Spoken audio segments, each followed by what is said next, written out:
It's time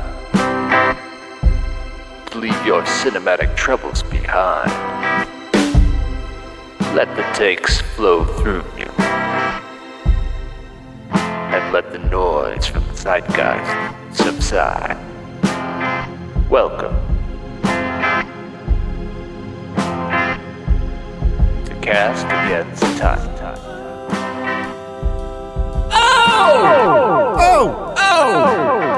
Fucking Castle is tight over here! Fucking Castle against tight. Brooklyn guy on reverb. Sometimes I'm trying to go get my egg my fucking chop sandwich. You know? Why are Trying to get my you? fucking chop. Why are you in a well? I'm in the subway. It's the metro. Fucking trying to get my chopped cheese over here. The fucking bagels are so springy. Why are you getting chopped cheese Fucking in the subway? sewer rats eating pizza over here. Help me! I'm stuck in the subway. Listen to Cast Against Type. Fucking only podcast about film there is out there. Fuck, I wish there was another one. These fucking liberals, these elite West Coast, these liberals, they fucking come in here with their mamdanis. They fucking come, they think they're gonna take the fucking apartments away from fucking landlords. It's bullshit! Bye. Okay, there he gone. finally got us. He got It's in on the his train. Phantom Zone. He got on his train and he's headed to It's on the F train. Queens to yell at some minorities.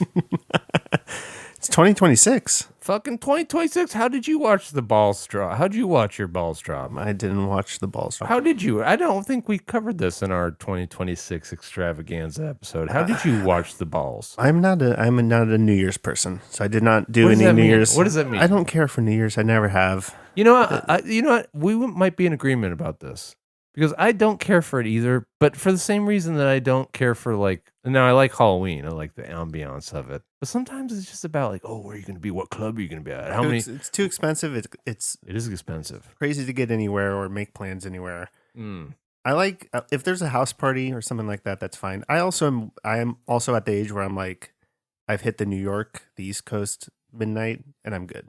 Whoa, you mean you fucking go to Oh my God, he's back. Oh man, fucking we watched the balls drop in fucking Times Square over here. Oh, Jesus Christ, this guy won't go away. Get on the fucking L and go wherever it goes. I don't know where the L goes. Is there an actual L train? Of course there's an L. How many letters are there? I don't think they go There's all a the way C train, up an to F Z. train. There's an A train. That's how they say it in Australia, Z. The Z train. It's 2026! Yeah! Oh, well, you know what? No, because I got to be honest with you, 2025, but you really fucked it up. I think that everybody hated you and the experience that you dropped on it. I know, but do you understand that your bigger brother, or your younger brother rather, 2026 is also squaring up to be a motherfucker? Fires? Well, he might give us horrible tortures on the likes of which we've never seen, though.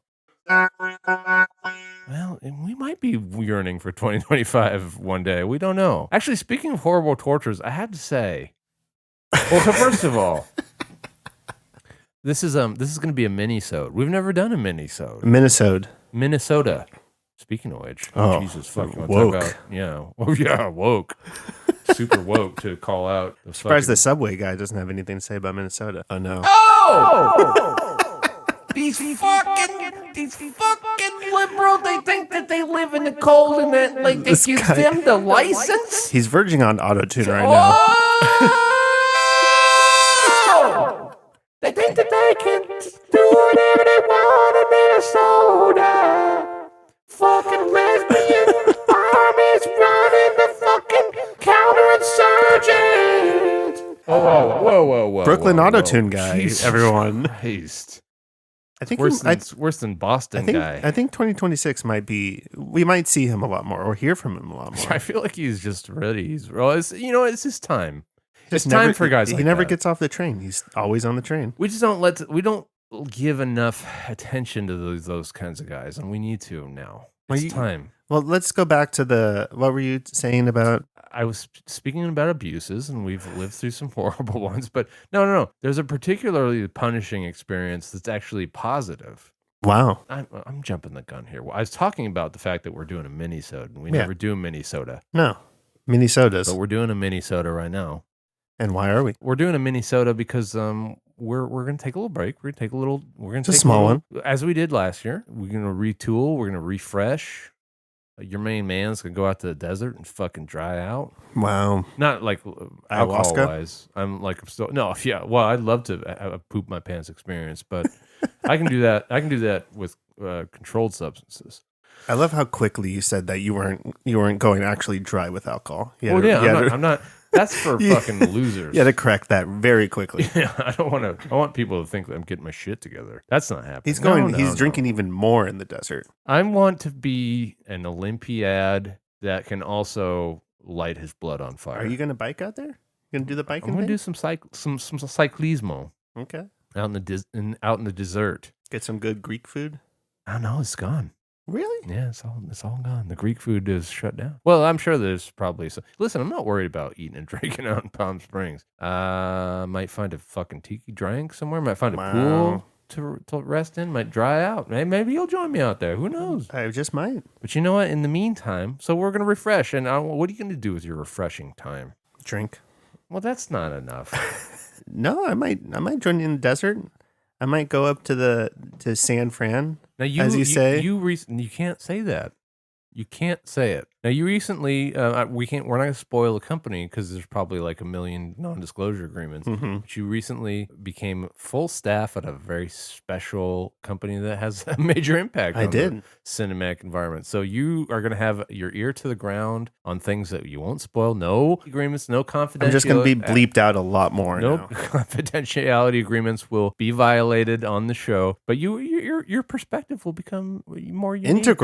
Integral, indeed. But no. Anyway, Mr. Frank has gone through a major career upheaval. Where's the applause? So it's good. Changes. Chit. No, that's not. No. Did you think you had a David Bowie button already pre-recorded? I thought I had like a ka-ching or something. Listen, ching. Motherfucker just keeps spinning. Okay. Anyway, Minisode. It's because we're taking a break. We just wanted to announce our break, and listen. I know it's hard. Yeah, it is. I know it's hard when you're the only film podcast, and I know it's hard when you're the only podcast that makes that joke about being the only podcast of its kind. That was a very meta joke. Never been done. Nobody's ever done that either. Nobody's ever made a joke about making a joke about being the only film podcast. We're very meta. And we're the only meta, too, now, because the other meta shut down. Oh, no. Anyway, we're taking... Meta got shut down? Oh, yeah, I think that they're, taking a real bath. I don't know. You're going to have to play golf in real time with real people instead of virtually with some little fucking penis dweeb. Oh, fuck. Go. Anyway... let's just announce that we're gonna take a couple months like we did last year, and then we're coming back slightly retooled. I think we're eyeing March for season 3. In the meantime, we might release like a bonus ep or something here and there. We did bank 1 or 2 here and there because we're super. Who knows? Maybe we'll do one from the old desert. Maybe we've got those little stupid microphones that influencers like to use on the poolside talkings. We could absolutely do. We even have little stupid windscreen. Why are they so small? I don't know. Why can't the tickers and don't they understand the magnetic power of holding a big phallic object does for your content? Phallic content equals viewers and listeners. No, so we're gonna do some content. I don't know, but in the meantime, we wanted to check in with you. We wanted to talk to you. We wanted to give you a lowdown. I was talking about punishing experiences, and I guess my PSA before we sign off, because I actually have been looking at the filmic horizons, the filmic formic, and look, back in the day, January and February used to be dumping ground time for films, and still kind of feels like it is. But I feel like I feel like there's some films that studios slip in to try and like win those months, though. Yeah, Like legitimate movie. That's the thing that's been happening, and I do think that unfortunately, because viewing habits of Americans are stupid, we're bad people for many reasons. Really patriotic of you.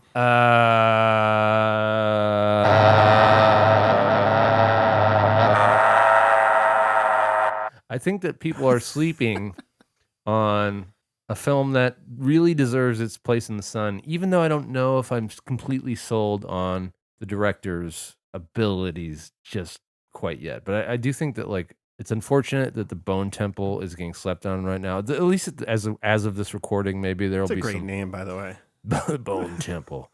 That's what we thought about calling our show. They just beat us to it. They really, yeah, they beat us to it now. It's a fucking challenging, brutal film. Why do I say challenging? It's not challenging. I mean, there's nothing like. Is it challenging viewing or challenging conceptually? It's a hard watch. It's Okay. a hard watch, and you have to have actually. You do kind of have to have a reverence for. I will say, and I realize that like I'm kind of a booster. I mean, I literally had it in my number 2.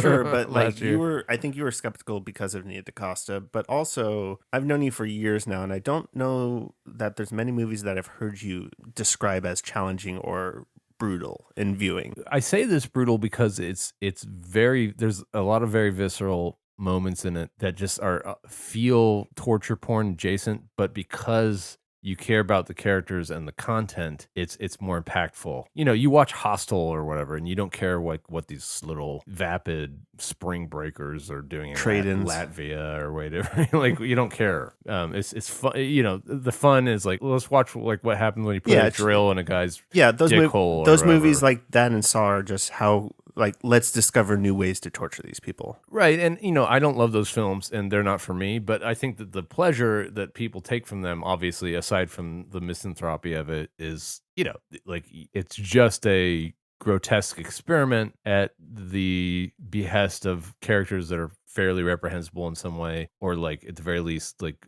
shockingly naive. Or anyway, it doesn't matter. Bone Temple is brutal in a way where you could believe this happening in this scenario, and it's hard to endure. But that being said, it's not actually an unenjoyable watch despite those moments. And the marketing for that film has been doing, aside from this thing where like the side of every bus has Ralph Fiennes looking demonic and doing this howl to the skies thing, which actually you will have a different view of after you see the film. But it's also doing this thing that every horror movie likes to do, where it's taking the fucking night vision theater filming of like people that are watching it and going like, look how they're retching. You know, or whatever. It is interesting that they are marketing it that way, because they definitely didn't do that for the first one. But I feel it's because it doesn't apply. It's different content. But also they had Danny Boyle, and I feel like that is enough marketing in itself. Maybe I don't know how marketable the old Danny Boyle is. Or Alex Garland, at least. But also Alex Garland wrote this one too. He wrote this one, and it shows. Yeah. And I also, honestly, the writing is probably the strongest part of it. But, you know, I don't want to, like, knock Nia DaCosta.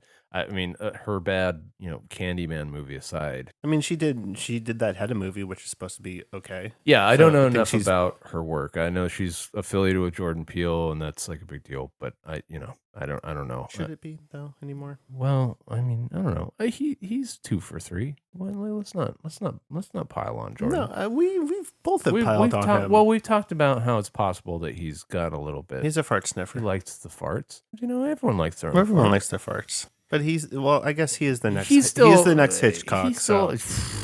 They said that about our old boy. Also, this is. I'm gonna pivot quickly. Actually, finish your thought, and then I'm gonna pivot because I got a Hitchcock thing.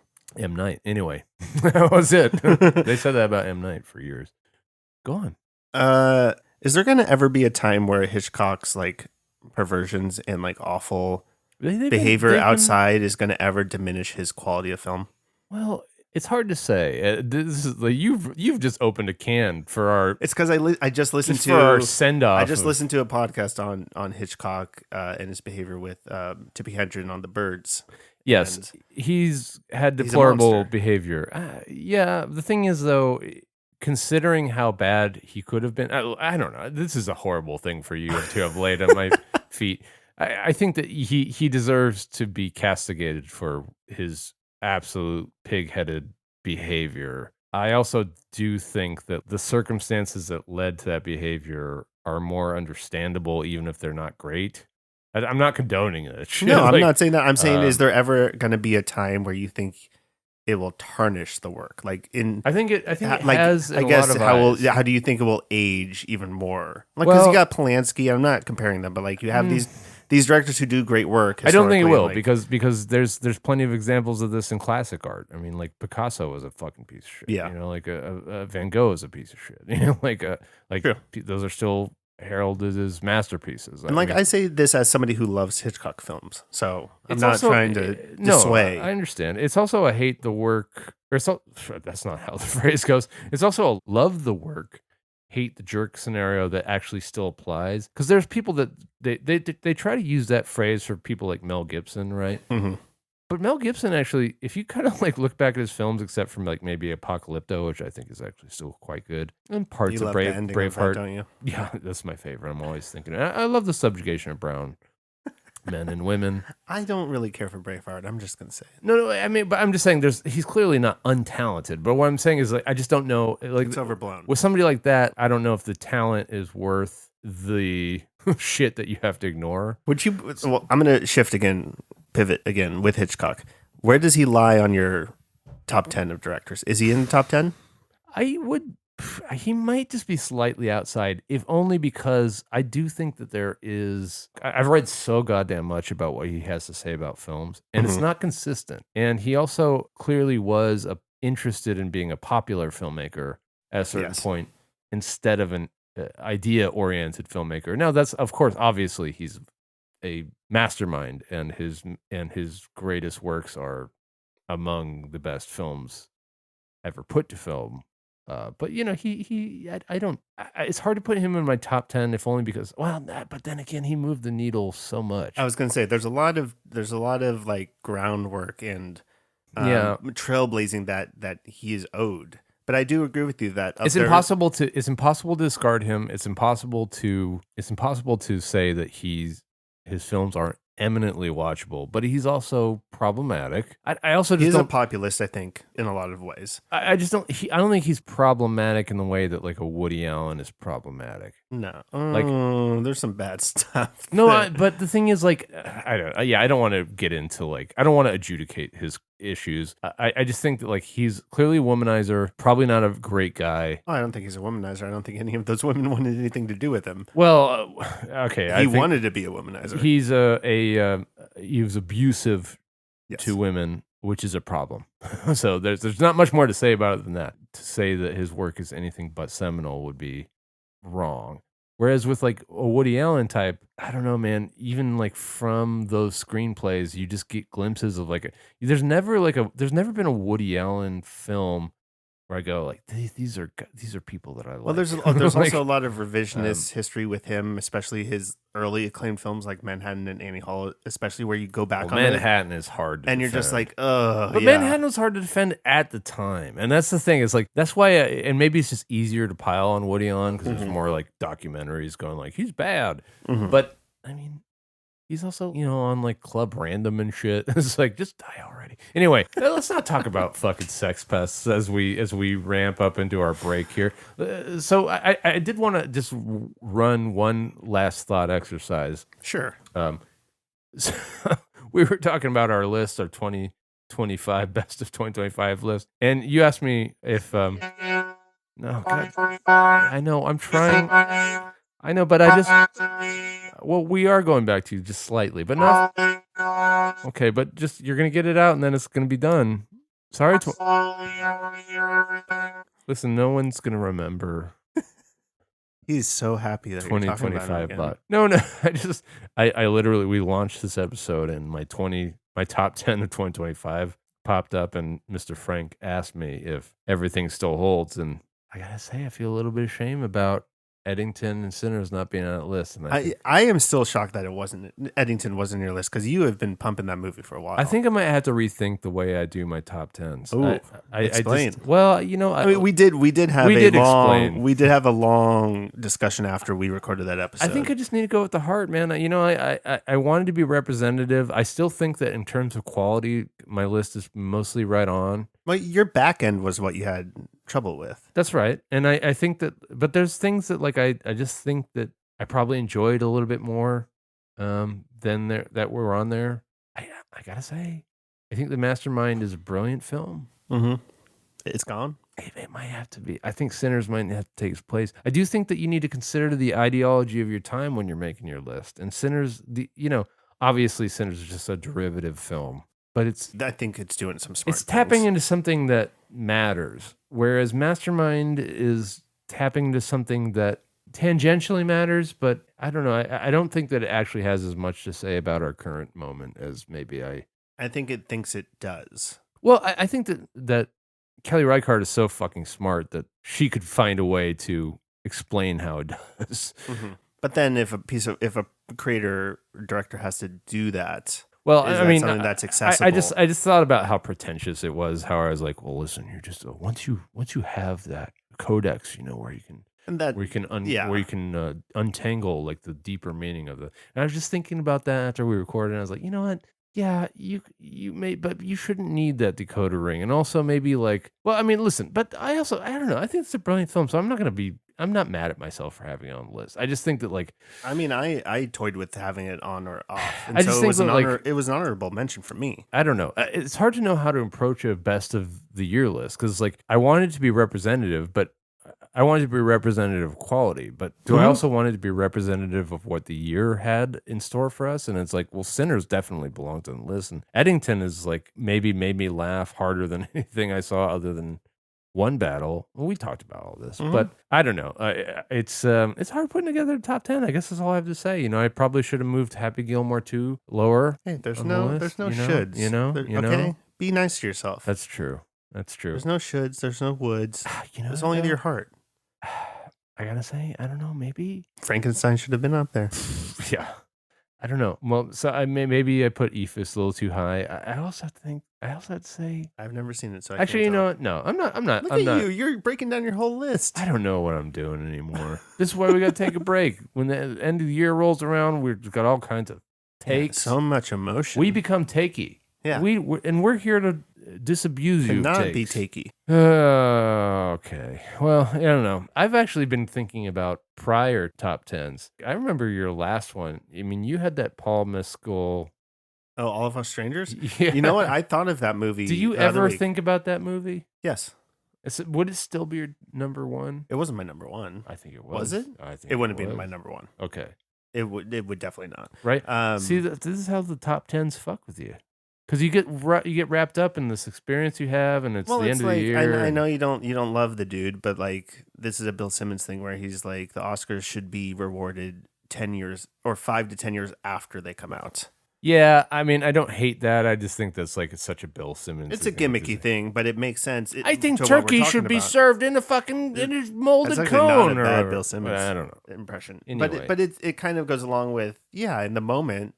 I had probably just seen that movie. It hit a lot of chords, and it probably skyrocketed the way it would. Yeah. I mean, that's the problem with top 10. I think that is the problem with top 10. The thing is, like, you can't do a best of 2025 in like July 2026, but I almost think that would be the smarter thing to do. Well, I will say that I don't think there's a movie that I've shifted off of my list. No, not off of. No, around on my list. Yeah. On my previous one, yes. I think that if and I believe you that All of Us Strangers was my number one. It was. I know for sure. It definitely would not be. It shocked me. It definitely would not be my number one. I mean, I don't even remember what came out there. But like this year, my list is pretty. You're still intact. sticking with Sentimental. Yeah. Okay. It wasn't DGA, but they got snubbed at one of the bigger award shows. Oh, I don't think it's going to win. I just think that it could win foreign, right? It'll win. No. Well, what's the Iranian one? Well, and which I think is a better film. Yeah, and I haven't seen that one, but I've heard great things. Sarat. And Secret Agent is foreign too. Oh fuck, I forgot. And you know what? Secret Agent is fucking great. Have you seen it yet? No. Fucking fuck. I'll see it. Yeah. Listen, well, so we're just giving our listeners homework. Go see Secret Agent. And it's probably not even fucking theaters anymore. Go see the fucking Bone Temple. What do you want our listeners to go watch while we're on our break? I mean, I was going to see Bone Temple because I need to see that. I do want to kind of see is this thing on, but I can't really fully pull myself to see it. What the fuck? The Will Arnett Bradley one. Cooper? I think I'm done with Bradley Cooper, man. Well, a lot of people are done with him. Just I mean, a lot of people are I'm done with surprised he's him. not done with himself. You were done with him after the whole Maestro? Maestro God, thing. that movie sucks. Well, I don't know. It's not for us. Who's it for? That's true. I don't know who the fuck it's for. For him to try and win Oscars, and he was so bummed that whole year. It's that he for won nothing. Oh man, how fucking pissed. By the way, I heard this postulated on another podcast. Not talking about film because there's only one. How fucking pissed do you think Demi Moore was that she didn't win? Oh, so for mad. stuff and So stuff? mad.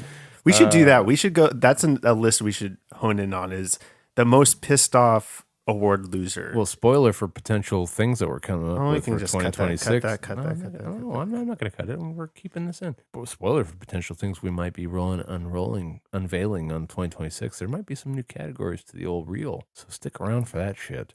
We are doing our homework to give you the best new season. That might be a fun category. I think that's a good one. Most pissed off that they didn't win Mm-hmm. for whatever fucking thing they did that year. That's got to be up there.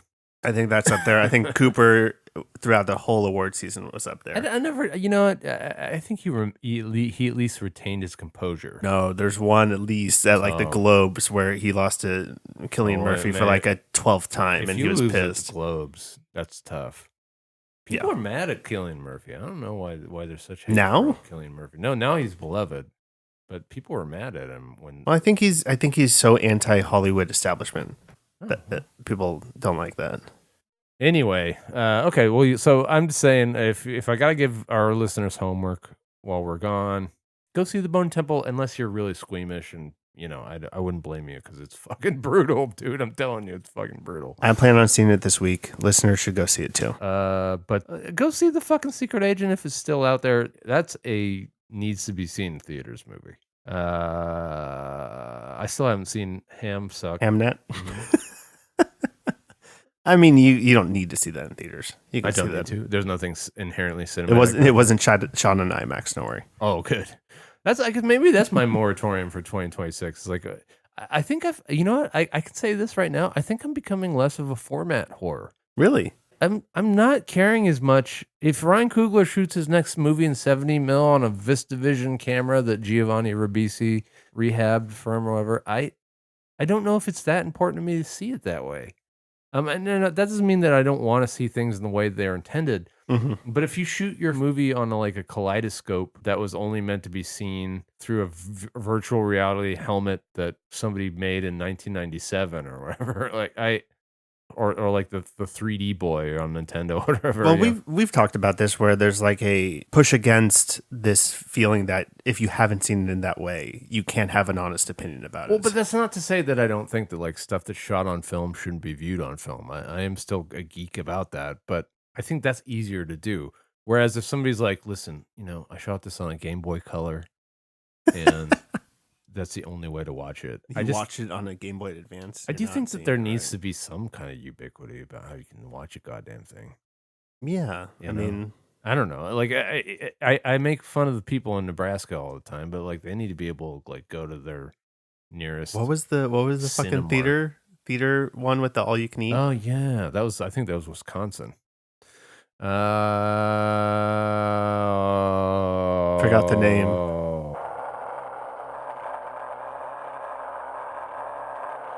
Not finding it. Doesn't matter. Wow. Go watch our. Go. Hey, you know what? That's also your homework. Go listen to old episodes. Yes. All right. Catch up. Anything you want to leave our listeners with for the beginning of 2026? This year's looking great so far. Everything's shaping up tip top. Everything's coming up roses. Listen, we're gonna go to the desert. We're gonna take some drugs, drink the alcohols, poop our pants. And we're gonna come up with great stuff for season 3. If we still have a functioning democracy where they don't literally drone strike you in the word art, and a fucking 400-pound man with a mask on doesn't come and pepper spray your dog. If we're still living in that world where those things don't happen, sometime around March. You'll get a great new season. You'll get a new season and all cast against type. In the meantime, go fucking spit out! You fucking Bye! Please do.